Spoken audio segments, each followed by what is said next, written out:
Hashtag blessings. Our lives are gifts from above. Hashtag blessings. You fill our hearts with love. Hashtag blessings. Our lives are gifts from above. Hashtag blessings. You fill our hearts with love. Joy, peace, patience. These are things. Ngayong pong linggong ito ay pinagdiriwang natin ang dakilang kapistahan ng kabanal-banalang katawan at dugo ng ating Panginoong Kristo o ang kapistahan ng Corpus Christi. Sinabi po ni Jesus sa ating ebanghelyo ngayon ayon kay San Juan na siya ang tinapay ng buhay. Mahirap pong maunawaan ang mga pananalitang ito. At pati yung mga nakikinig sa kanya noon, talagang hindi ito maintindihan. Lalo na nung nagtalo-talo nga ang mga nakikinig kay Jesus, ang mga Hudyo. Balikan po natin ang ebanghelyo.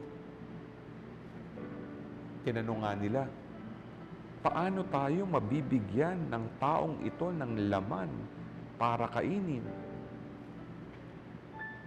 Malaking problema yun kasi siguro naisip nila, ano ba ito nagsasalitang ito? Cannibal? Pwedeng kainin ang kanyang katawan at inumin ang kanyang dugo.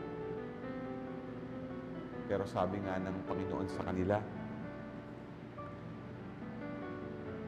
ito ang sinasabi ko sa inyo, talagang-talaga, kung hindi ninyo kakainin ang laman ng anak ng tao at iinumin ang kanyang dugo, wala kayong buhay sa inyong sarili.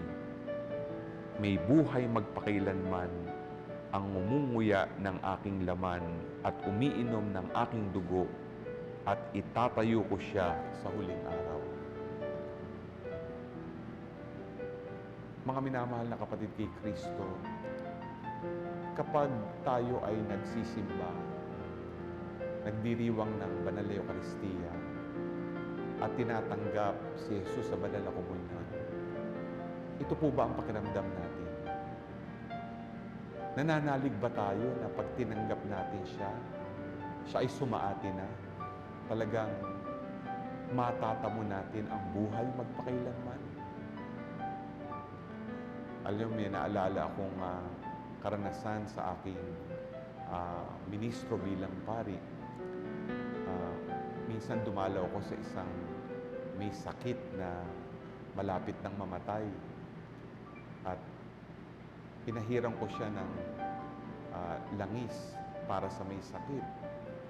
Nandun ang kanyang anak noon.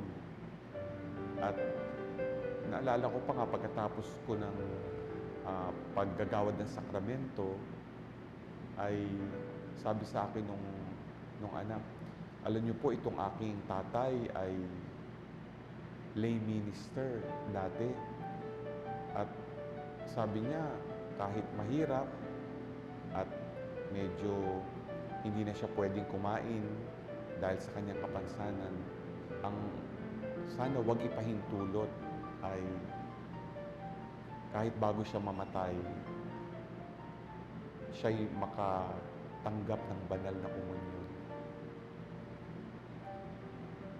May dala po ako noon na viaticum at ang ginawa ko na lamang ay kumuha ng kapiranggot doon sa banal na hostya at nailagay ko sa kanyang dila para kanyang tanggapin.